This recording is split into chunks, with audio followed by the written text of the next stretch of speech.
Before I turn you over to Dustin, if you have forgotten who I am, I try to stay in the background as much as I can.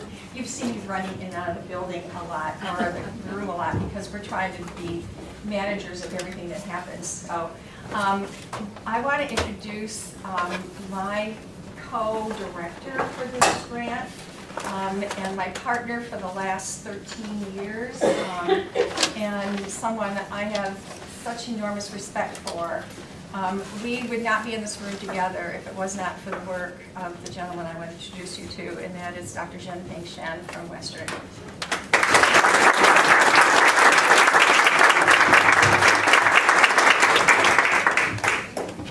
Well, thank you so much. It's so nice to see you all, and I saw many familiar faces in the audience, which is great. My former colleagues, former students, current students, which is great. When I was driving here, I was thinking, if I have to give an elevator speech, what should I say? Since we're at the very beginning of the project, so I would just say thank you. So I want to thank you in 3 ways. First, I want to thank Pat and also the team at Western. Pat, Lisa, Dustin, myself, and others. We have a small team at Western kind of running the project. And Pat has also very artfully put a coordinating team here. We usually meet here in the outline here on this campus. And that's really the coordinating team. And these other folks give us a lot of help in planning the implementation side of the whole project. And the third thing is to thank you all. And you are the implementation facilitators. So you can see like a concentric circles from small to getting big and even bigger. So you are a link to the field, to the school.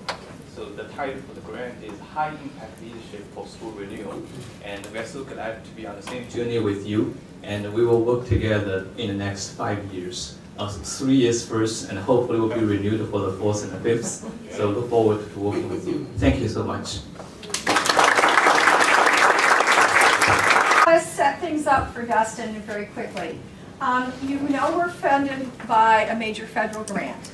And in order to secure one of these grants, you have to have a very rigorous design for a research evaluation of the project. We have researchers at another university who we have to subcontract that out. We can't evaluate our own work. We have to okay. So we have 2 overarching measures that we're going to be evaluated on. The positive change over time of student literacy in the schools we serve, yay, and the positive growth in leadership capacity. So we have to have some good data to start with, and then we'll be collecting data as we go through the project. So what we're going to do today is talk to you about the first round of data we're going to collect, and we need you to be our facilitators of that work as well. And I just want to explain to you that the instruments that we're going to use to collect that data are instruments that are in a survey form. You'll get a chance to see what that looks like in a minute. And these instruments are all validated through several rounds of research projects that Dr. Shen has led and that I've participated with him on. So these instruments are very carefully vetted and validated and have been shown to be reliable measures and valid measures of leadership capacity in previous research projects. Okay. Now, not only are we collecting this data for the external evaluation, but the principals will be able to request a report for their school to help them profile the current situation of their school and their school's growth. In no cases will they ever see anybody's individual response. So I'm going to turn it over to Dustin, and he will explain this a little further. Thank you, Dr. Reeves. I've met some of you in the room, but I haven't met everybody. I'm Dustin Anderson, and I've been really fortunate to actually work under Dr. Reeves and through my doctoral program, and that has brought me to this work and to this position. I'm really excited for a couple reasons. One is I've just always had this natural tendency to wonder why things work or don't work, and the complexity of the work that you're about to do is through the roof. So it's going to be fun to Actually, I'll just say this. I think the knowledge of understanding the complexity is in this room, and I'm going to try and tap that. So you will be getting some emails from me, some requests of what expertise you guys have. I've already talked to a few people, and I'm going to start some conversations. But you know, I'm really interested in knowing what you guys are doing and what's working and what's not working, and if those things can be detected on a large scale, that really helps us understand any scale-up efforts that we do. So I apologize, but I really like data. I was told not to use that word data and use information instead, so I'll do my best. But you guys know how complex this is, so we are going to do our best to understand and capture everything that you guys are learning. So heads up. For the external evaluation, like Dr. Reeves said, we're looking for growth on literacy scores and student literacy scores and leadership capacity within the school. So the first step is to get baseline data so that we can see where schools are growing and then be able to detect why they're growing around leadership, just like we would with student literacy scores. So what you have already been handed are directions for administering the teacher survey, directions for administering the principal survey, and then also the teacher survey that you will be administering. For most people, I put the directions for administering the teacher survey on top and the principal survey on bottom, but some of them got switched because I was trying to get rid of the best. So what this is going to look like is when you are matched with a school, and some of you are already matched with a school, and so we already have a packet that looks like this for you, large white envelope, and I just want to dissect what's in this packet for you so you can see it visually. It's written in the directions, but I just want you to be sure and confident as you go into the process, because this is sensitive. When you're collecting information, there's just other factors that play in it. Is this going to be evaluative? Who else is going to see this? So Dr. Reeves has already mentioned, these are not for teacher surveys are not for principal eyes. Principal surveys are not for district administrator eyes. So some of these things we need you to feel really confident on so you can be very assuring. We want you to cultivate an environment that is seeking to understand their ability and also protect them at the same time. So, so that's why we have this procedure as I'm going to outline now. So inside that big white envelope, we have FedEx envelope. I'll talk about that in a second. We have one manila envelope for the principal survey. In here are the directions that you have in your hand, also the principal survey. And you will set up a time with the principal to conduct this survey, this one-person survey. It's important that you're there, however, because there are directions on that, on the administering the survey, the principal survey protocol. It's important that we follow this protocol so that all principals are getting the same message. So just standardization of the test, just like we all have standardized tests. This just helps us standardize it and ensures that every principal is getting the same condition under which to take this survey. Same with the teacher survey. In here, there are, the top sheet is the directions for administering the teacher survey. Great. Please read this carefully. It helps you understand some of the points that we've already discussed here, and will grow your confidence in being able to talk about it. Another key point in this is just defining what a teacher is.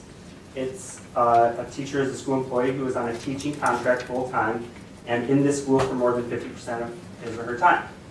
So when you have more than just teachers at a staff meeting, then you need to explain who is eligible to take the survey and who is not. This, there is also on the front part of the survey a consent to participate form. Teachers don't have to participate. It's their choice. We need to help them understand that and help them feel safe so that, I mean, we want them to, but we want them to understand that this is something that they are giving us consent to use their information by signing it and handing it in. All this is in the directions. There's script italicized for what we want you to say as you administer the survey. So after you set the date with the principal and come in front of the staff, cultivate that environment, but also please read this so that we can have some certainty that everybody's getting this information consistently. And when, I did forget one other piece of information, when you, as a facilitator, collect these surveys back, you will put them in this envelope. It's going to take me too long to get it in there. So, but close it up and then seal it and sign on the seal. And do this in front of the teachers so that they understand that you're really going to ship this straight to University of Kentucky and not open this up later for the principal to see. So, and the University of Kentucky is going to be looking for that signature along the seal top of the envelope.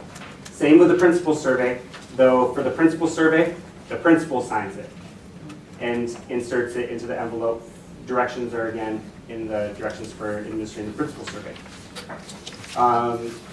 And I don't believe I'm missing anything, but I definitely would be open up for questions really quick. Yeah? What kind of a time allotment did you make? Great question. I'm sorry I didn't mention this. We were thinking 25, 30 minutes for this whole process of a staff meeting. So you're looking at half a staff meeting to conduct the survey. It took, I think, around 15, 20 minutes to take the survey. That's our best estimate. It's 15, 20 minutes to take the survey itself. So, and it's really important that we don't have missing data. That's almost as bad as them not consenting. In fact, it's probably worse. So make sure that they have plenty. Do everything you can to make sure they have plenty of time to take it and complete it. So if it's given with 10 minutes left of the staff meeting, we might invalidate the results. So. There may be in the directions, but is the administrator in the room then when the teachers are taking or is it a separate administration for their survey and teacher survey? You can probably do it either way, but most importantly, the teachers need to feel safe. So it's probably a conversation that you need to have with the principal ahead of time. Just say, I'm going to be collecting these. Exiting the room if you think that that's necessary, or at least staying in your seat, or giving a word of encouragement to the staff saying, I really need to know where I need to grow so that you guys can do the good work that you need to do. And I think it'll be really nice if you let the principal see the survey before you make the appointment with the staff to do it. Let the principal spend some time looking at that survey and studying it, because it's about the leadership work of the school. And so, yes, the principal owns that to a great degree, but they also share it with everyone in the school. So it's about us, not just about me as the principal. Yes. 1, 2, 3. Timeline for having the survey completed by and mailed? Great question. We're hoping that as you get into the school, you can take part in a staff meeting in March, early April, and conduct this. The sooner the better.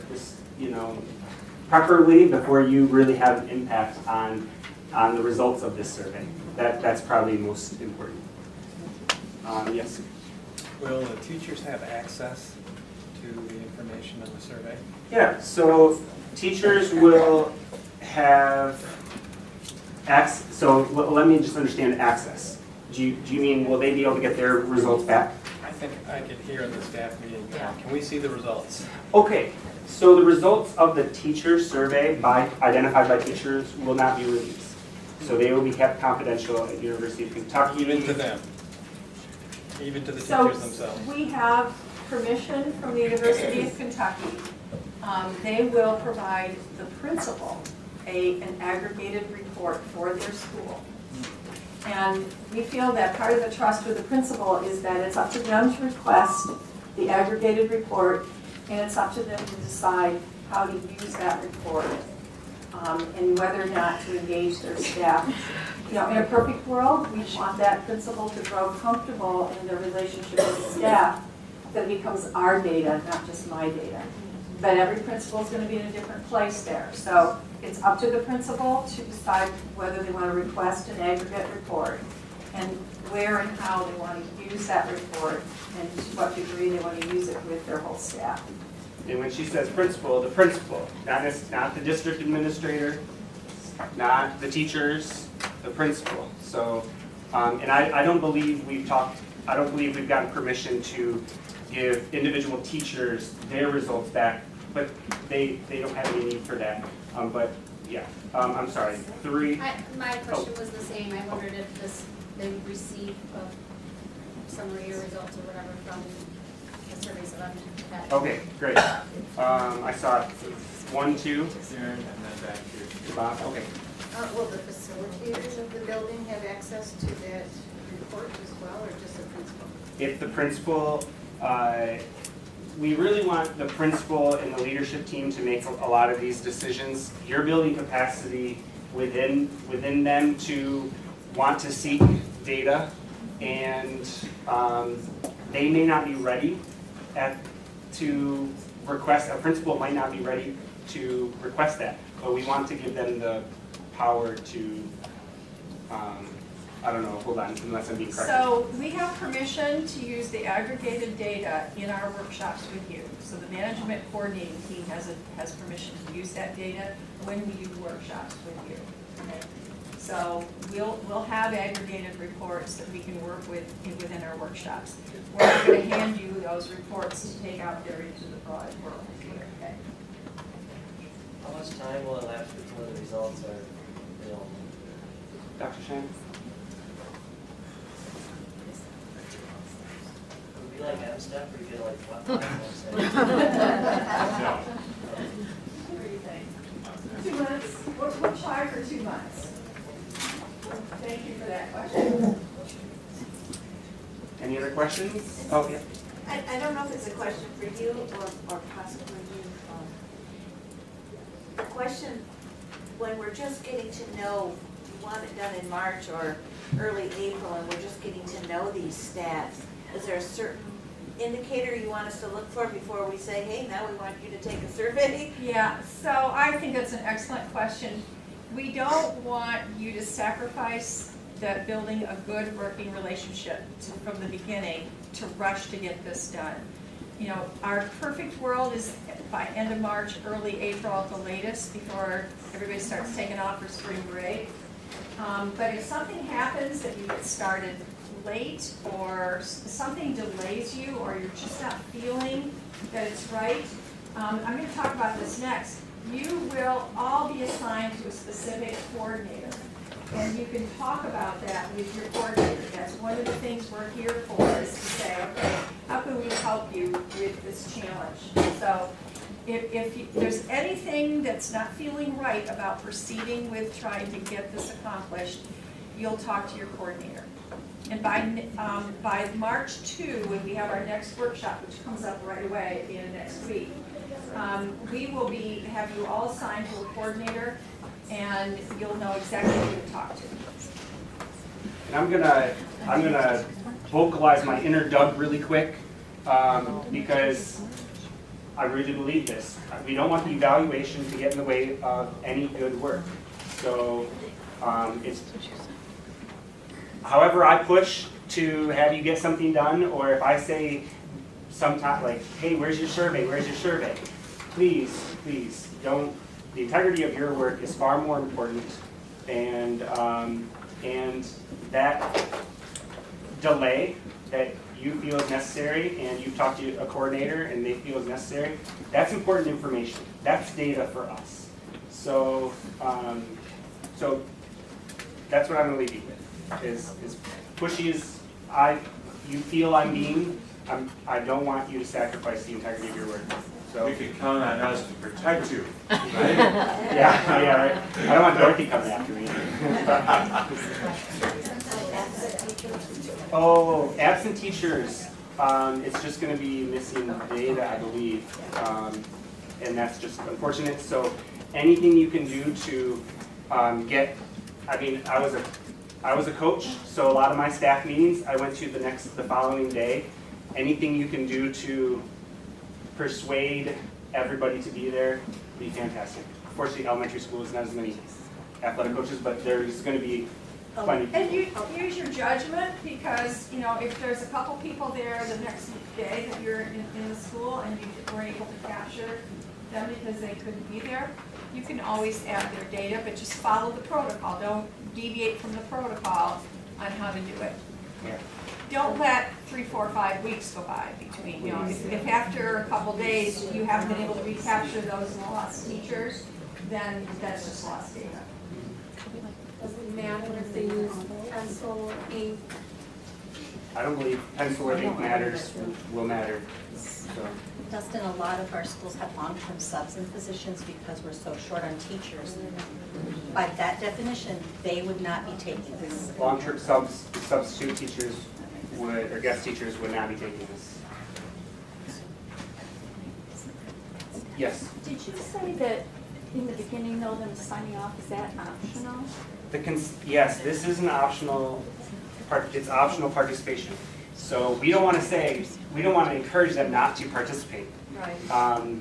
But we do, you know, just general research and guidelines mandate that we make sure that they know that they're giving consent for us to use this data. Okay, so there's some teachers and that they opt out. If a teacher so on the back of the directions, there's a line that says number of teachers. That's the total number of teachers. That's not how many of these surveys you collect.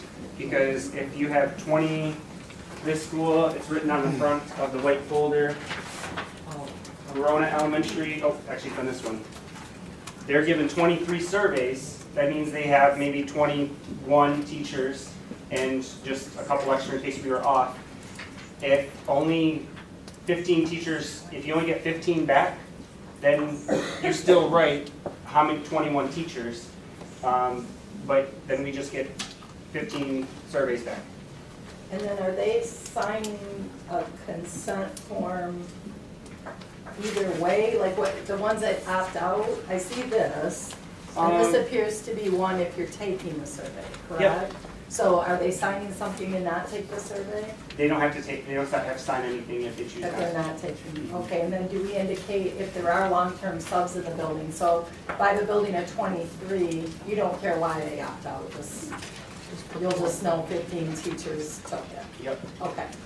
So if you do have some teachers that are not going to be available to take it to the next day, does that warrant a whole new envelope with a new address and a new signature on the outside?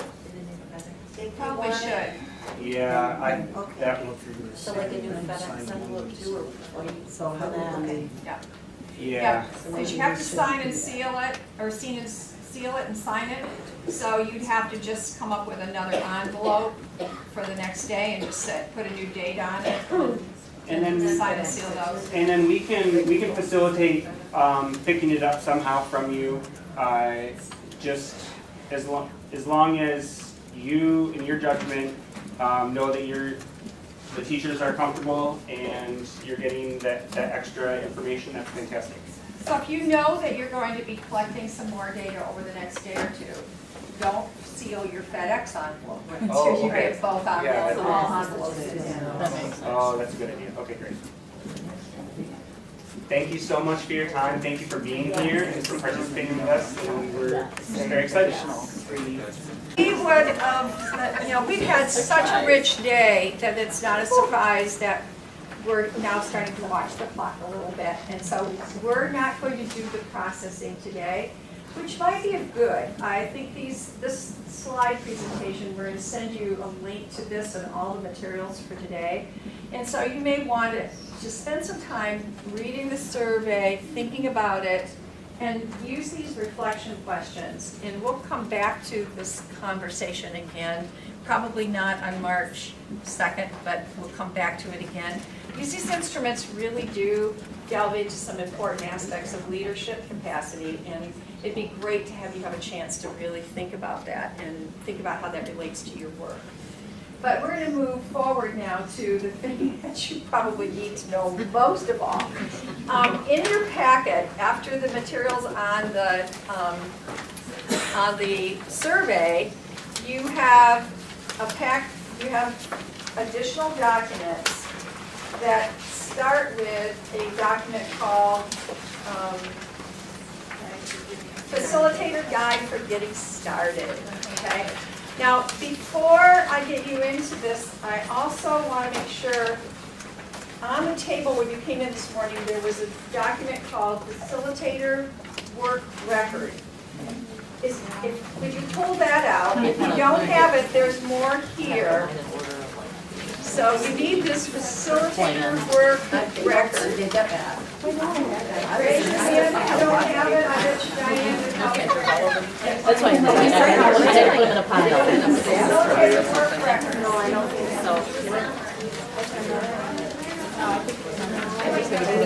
Order of importance.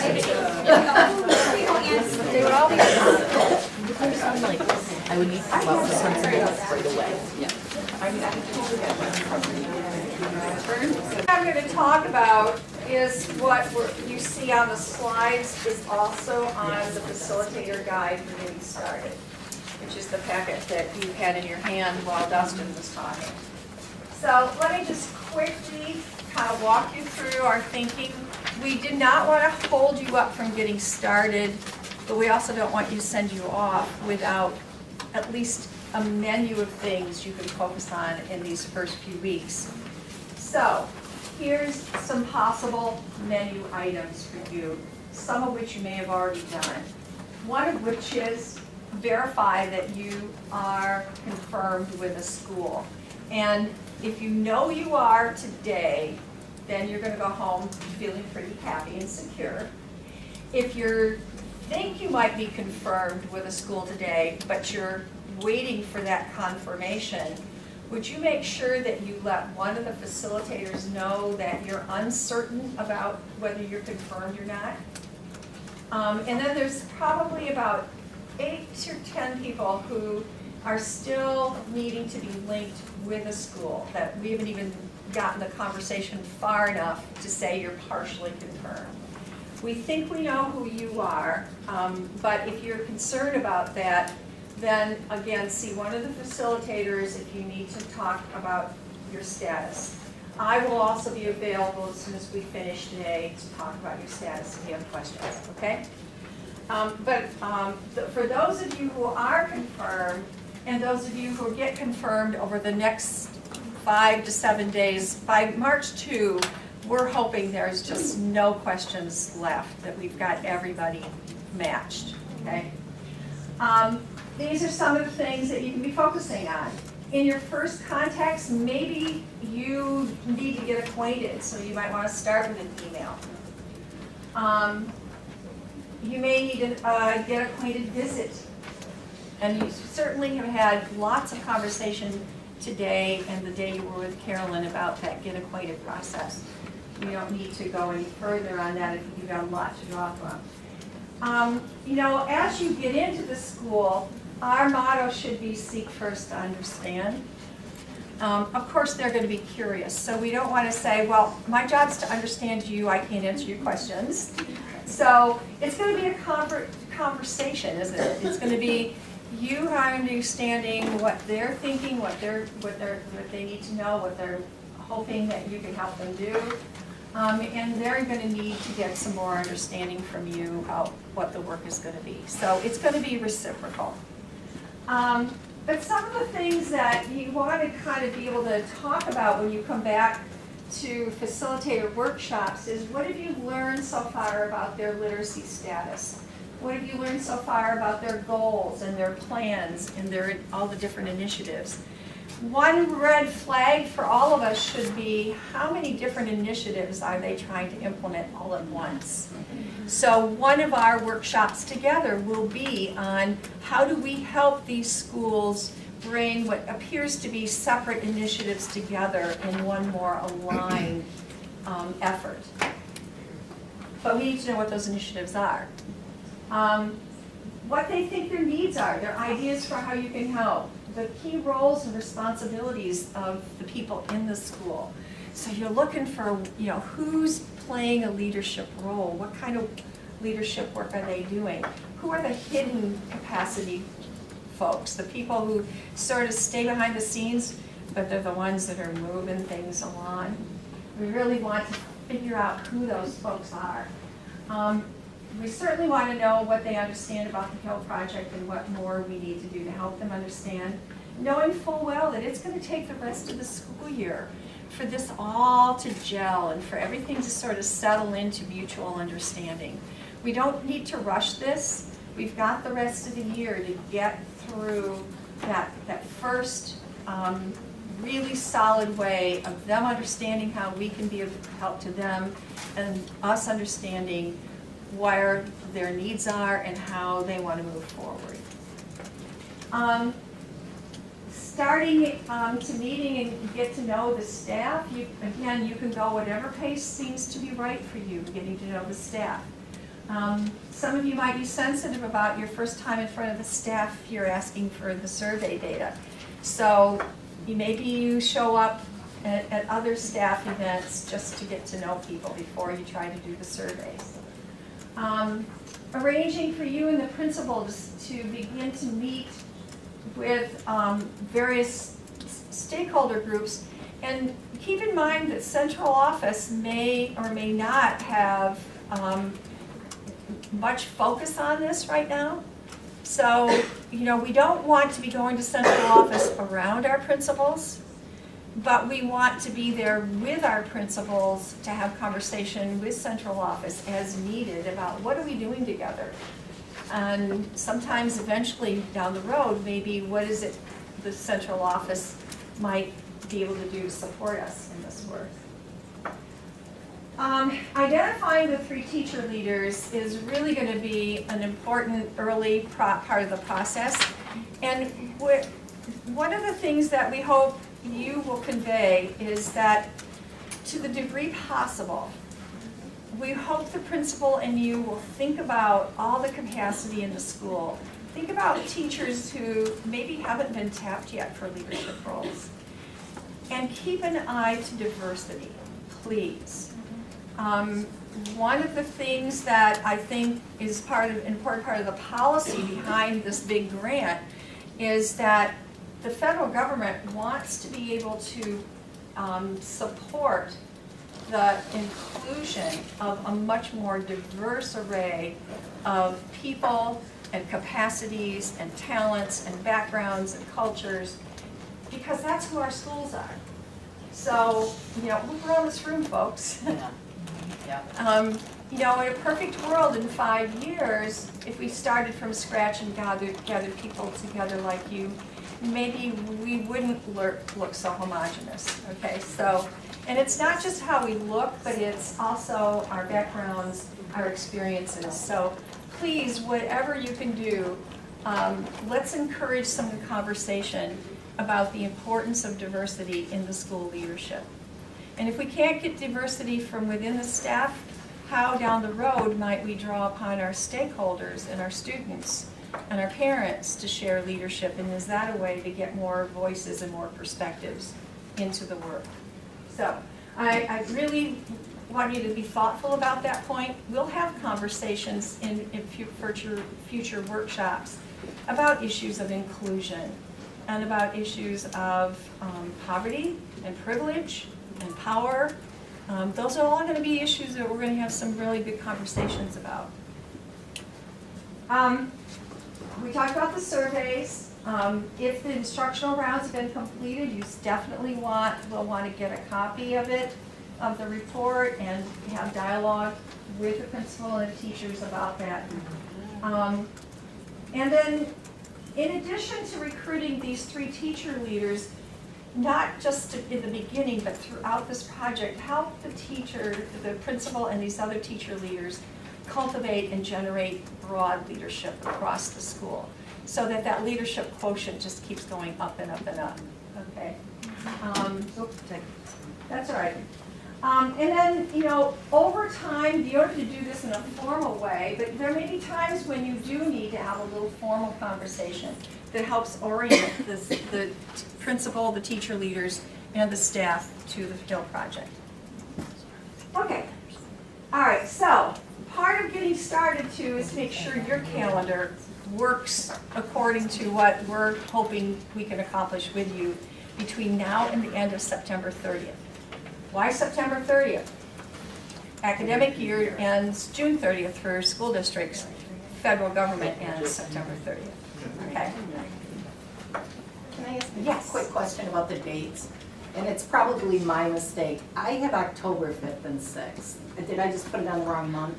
Because those were the days Carolyn was coming. We have September 5 and 6. Okay, then I would ask my team in the back there to correct me if Okay, it's probably me, but I just want to make We're sure. like only.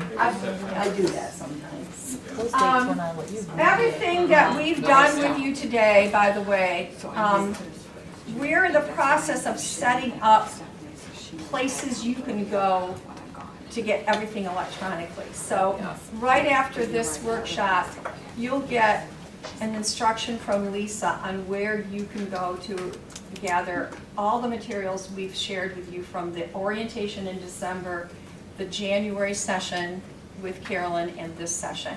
And then where you can, that will be a place you can go on an ongoing way. Okay? But these dates are really important, and you'll notice in a couple of cases, there will be an either or. So for instance, we're hoping to get one summit with the principals and teacher leaders and all of you in August on either the 14th or 15th. So for right now, if you could hold both on your calendar. And then the one in June is another summit. Okay, that's the 21st. That is a change in date. I think we gave you a different date originally, so you may want to note that change. And then April 23rd, right here, this date, April 23rd, is also a summit date. That's where principals and teacher leaders are coming together. Who's the? Yes. Are there repeats of those summits so that if you're supporting multiple schools that you could attend with each of those buildings, or what might that look The like? first summit will be, we'll try to make sure all your schools go to one summit. So the first one will be everybody. We're gonna have about 350 people, 400 people together in one place. The second one might also be everybody. And then we are gonna probably shift back and forth between groups of 25 or so schools and the whole group. But we'll always try to get you with your schools clustered together. The exception would be if you're a facilitator working way up north but also way down south. It might be we have to build in an extra day for you if we can't get you all. But for the most part, it'll all be on one day.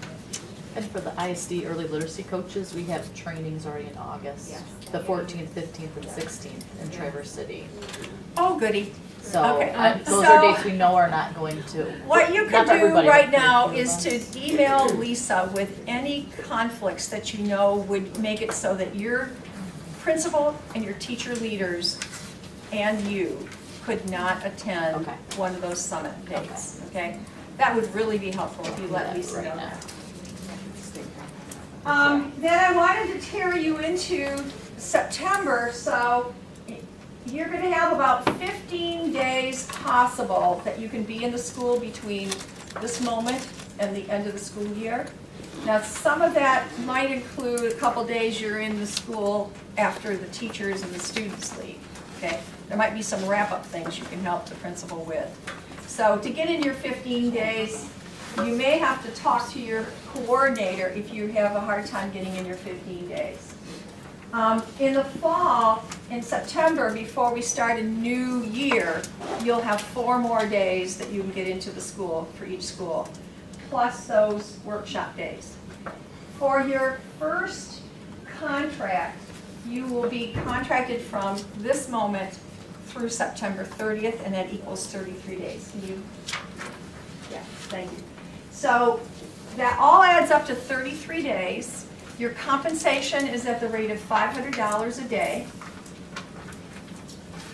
Some of you, if you're full-time employees, that money just gets sent to your employer to put against the cost of employing you. We do not pay more because you're a full-time employee and you get health care or whatever. That's something you have to work out with your employer. If you're retired and being employed under MIPSR's requirements as a part-timer, then if you are like me and you retired before 2010, they will not have to deduct any MIPSR's rate for you. But if you retired after 2010, depending on which retirement category and which year you retired in, there will be some deduction for MIPSR's. It's not the full rate. And when you meet with your ISD that's going to employ you, they will tell you where you fit and what your deduction is going to be. And they also are required to deduct FICA, the employer's portion of FICA, which is nice because you don't have to then pay the employer's portion of FICA. So, but you are going to lose you're going to lose some to that MIPSR's rate for most of you, and there's nothing we can do to avoid that. We will have more conversation on March 2, but that is at least going to get you started. Then the other thing that you have in front of you that I asked you to all make sure you had is this HIL Project Facilitator Work Record. Lisa will be sending you a link to this as a Google Doc, a Google form. And this is part of us being accountable for our federal reporting. But we did it in such a way that what you're providing us gives us great data. So it should take you about 5 minutes at the end of any day. We would ask you before you leave the school, just go into your computer, bookmark this link for this report, and it's very simple. All you have to do is fill it out and just check all the things that apply to what happened that day.